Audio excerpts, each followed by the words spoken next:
माता की तो बात प्रवृत्ति मार्ग की नहीं है, वो रुद्रमाला के मणकों की बात है।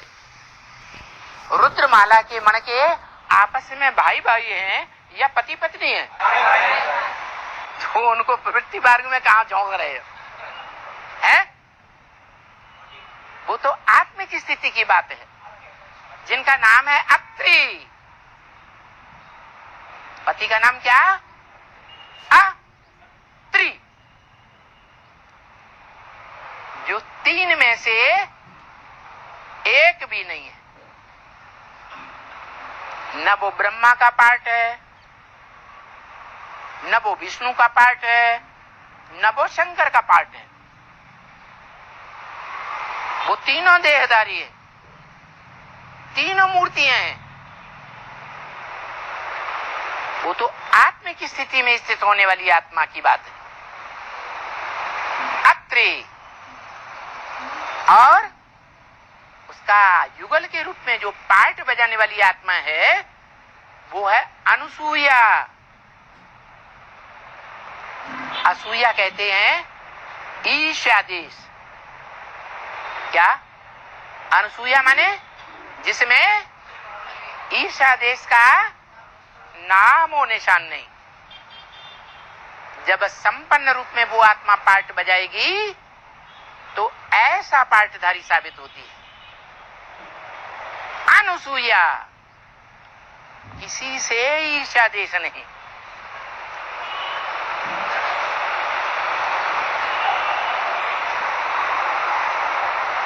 शास्त्रों में दिखाया, ब्रह्मा की पत्नी वाग्देवी को ईर्ष्यादेश, विष्णु की पत्नी को ईर्ष्यादेश, शंकर की पत्नी को ईर्ष्यादेश। दिखाया या नहीं दिखाया? कहां की बात? संगम युग की बात है। तो तीनों ही माताएं किसके पांव पूजती हैं? है? किसको नमन करती है? अनुसूया को नमन करती है, जो किसी से ईर्ष्या द्वेष करने का पार्ट ही नहीं बजाती। जब राजधानी स्थापन होने की स्टेज आती है तब अगर ईर्ष्या देश का पार्ट बजाए तो राजधानी स्थापन, संगठन स्थापन ही नहीं हो सकता। नई दुनिया की नई राजधानी की स्थापना तभी हो सकती है जब जो धरित्री है वो ऐसी हो जो कोई से ईर्ष्या देश न करे। जहां ईर्ष्या देश आता है वहां राजधानी टूटती है या बनती है? टूट जाती है। तो वो तो संगम युग की बात है।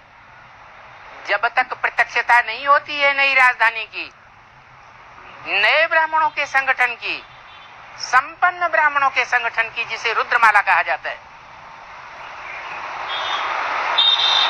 जिस रुद्रमाला में रुद्र के बच्चे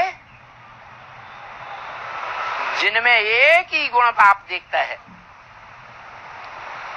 बाकी वो बच्चे भी मानते हैं मुझे निर्गुण हारे में कोई गुण नहीं। कौन सा गुण देखता है?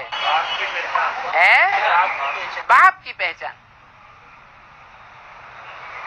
कोई धर्म वालों ने, चंद्रवंशियों, इस्लाम वंशियों, बौद्ध वंशियों, क्रिश्चियन वंशियों, कोई भी धर्म वाले हों, उनके फॉलोअर्स हों, कोई भी उस बाप को जो आत्माओं का बाप है उसको नहीं पहचानते हैं।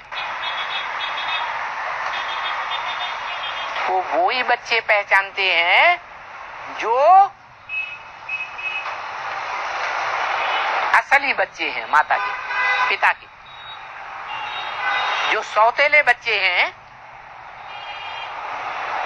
वो नहीं पहचान सकते। उन मातेले बच्चों का नाम दिया है रुद्रमाला। रौद्र रूप धारण करने वालों की माला। उन बच्चों में ही ताकत है। क्या ताकत? जो गीता में श्लोक में बताई। क्या? धर्म संस्थापनार्थाय विनाशाय च दुष्कृताम। दुनिया के जितने पापी हैं उनका विनाश करने की ताकत उन बच्चों में है, रुद्रमाला की मणकों में। और प्रजापिता के यज्ञ का विध्वंस कर देते हैं। रुद्रगण ही ये कार्य करते हैं सहयोगी के रूप में। उसको कहा जाता है रुद्र ज्ञान यज्ञ। तो रुद्र ज्ञान यज्ञ अविनाशी है, तो रुद्र विनाशी होगा या अविनाशी होगा? रुद्र भी अविनाशी है। जो रुद्र अविनाशी है उसी के लिए गीता में कहा है, अर्जुन की तरफ इशारा किया है, इदं शरीरम कौन्तेय क्षेत्रम इत्यभिधीयते। ये तुम्हारा जो शरीर रूपी रथ है ये धर्म युद्ध का क्षेत्र है, ये कर्म युद्ध का क्षेत्र है। इसमें सारी दुनिया स्वाहा होनी है। ये अविनाशी है। क्या यज्ञ कुंड अविनाशी है या विनाशी है? है? अविनाशी यज्ञ कुंड है। इसका विनाश नहीं होगा। ये है कालों का काल, महाकाल। इसको कोई काल नहीं खा सकता। तो जो महाकाल है, कालों का काल है, उसकी आत्मा की बात है या शरीर की बात है? अच्छा, शरीर को काल खा जाएगा? है? आत्मा तो है ही अविनाशी, लेकिन आत्मा को भी इस रंगमंच पर दो रूपों में देखा जाता है। एक पार्ट के आधार पर। कोई आत्माएं 84 जन्मों में ऑलराउंड पार्ट बजाने वाली है, तो जन्म जन्मांतर के लिए उनका पार्ट अविनाशी हुआ या विनाशी हुआ? है? अविनाशी हुआ। और बाकी आत्माएं भले सतयुग के दूसरी पीढ़ी से जन्म लेंगी, सेकंड नारायण के राज्य में आएंगी, उनका पार्ट विनाशी है या अविनाशी? विनाशी पार्टधारी है।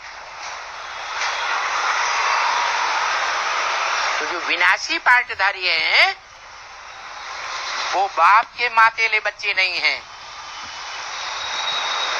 दूसरे धर्मों में कन्वर्ट होने वाले हैं।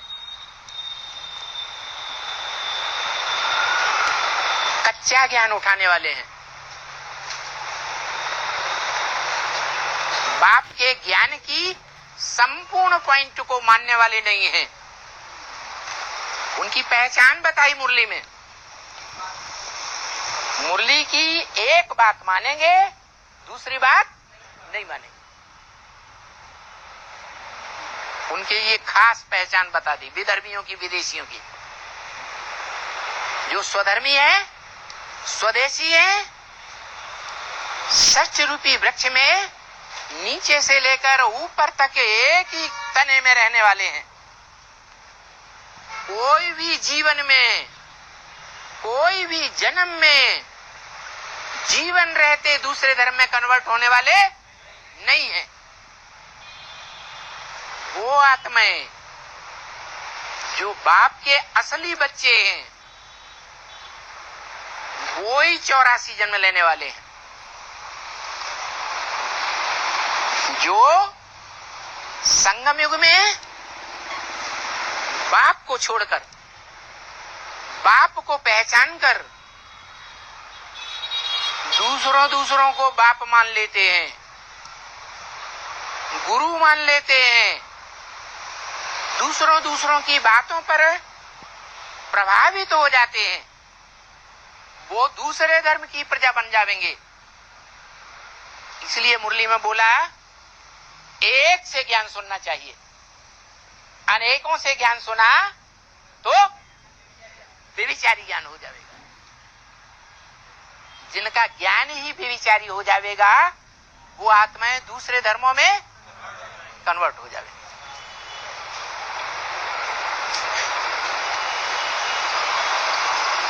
तो ब्रह्मा की गोद में पलने वाले सभी धर्मों की आत्माएं हैं। दादा लेखराज ब्रह्मा की गोद में पलने वाले, हम बच्चे भी किसकी गोद में पल करके आए? दादा लेखराज ब्रह्मा की गोद में ही पल करके आए। उसी परिवार में पले या नहीं पले? पले।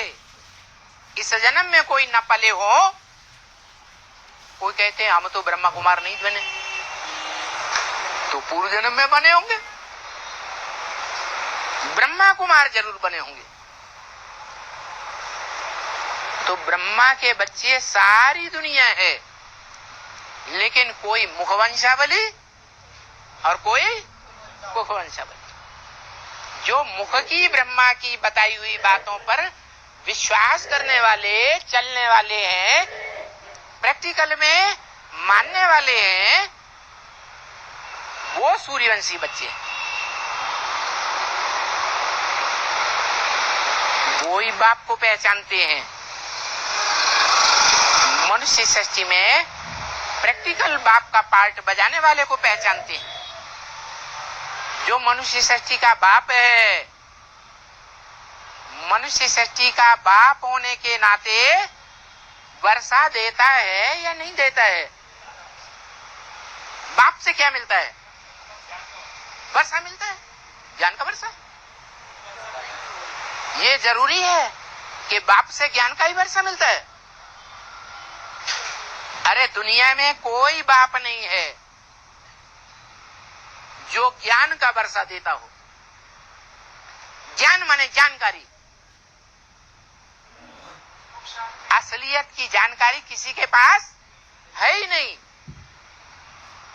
असलियत की जानकारी जन्म मरण के चक्र में जो नहीं आता है उसके पास है। या वो जब इस सृष्टि पर आता है, जिसको आप समान बनाता है, वो भी जन्म मरण के चक्र में नहीं आता। खास संगम युग में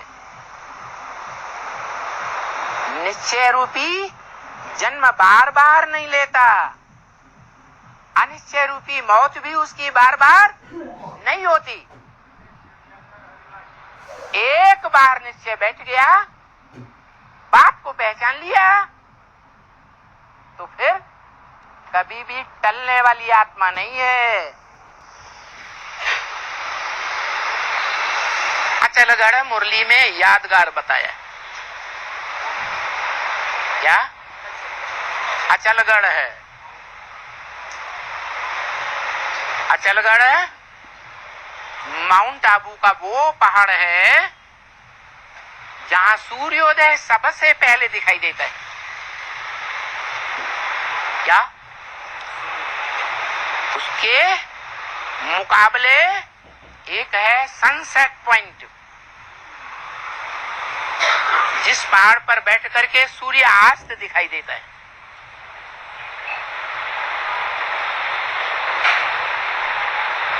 तो अचलगढ़ है यादगार, चलने वाला नहीं है,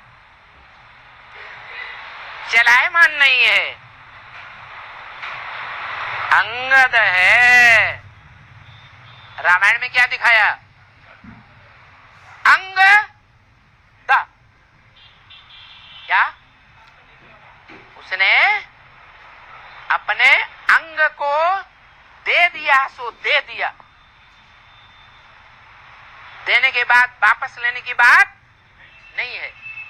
जो बोला तुम बच्चे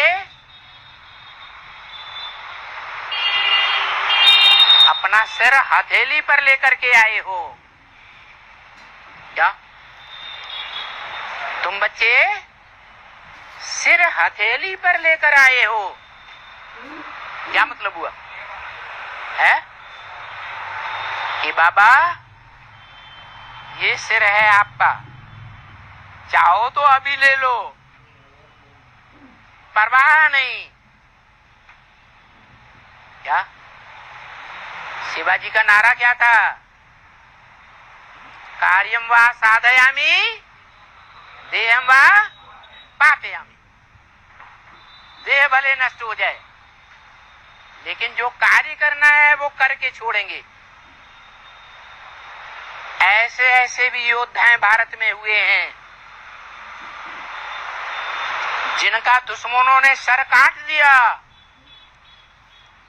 पर उनके अंदर जो भावना बैठी हुई थी कि हम हार खाने वाले नहीं हैं, मार गिराने वाले हैं,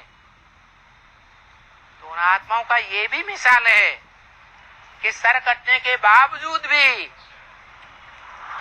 तलवार वाली हाथ तब तक चलते रहे जब तक दुश्मन का सर नहीं उड़ा दिया।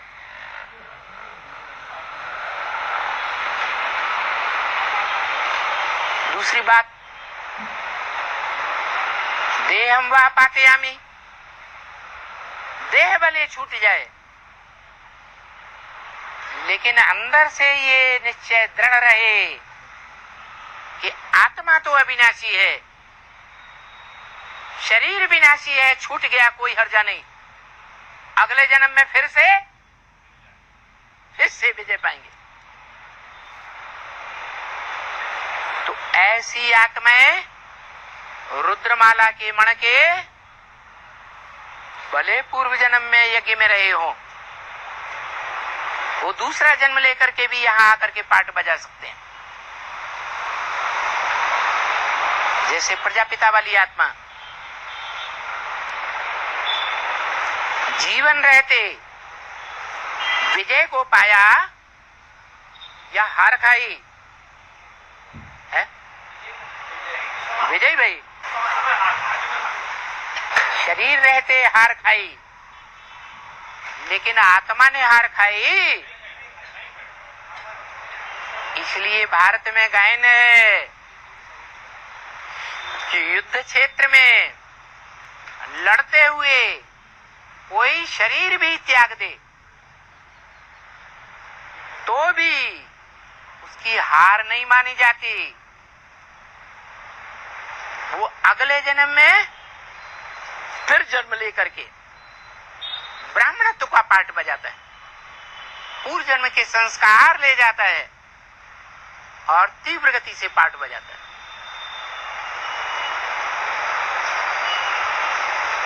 तो यहां भी अलग अलग धर्मों की आत्माएं हैं इस संसार में, जहां से चुनी हुई आत्माएं नौकुरी के ब्राह्मण बनते हैं, ब्रह्मा के बच्चे बनते हैं। जो पक्के ब्राह्मण हैं, 84 जन्म लेने वाले, वो ब्रह्मा के मुख से बोली हुई हर बात को कम से कम मानते जरूर हैं।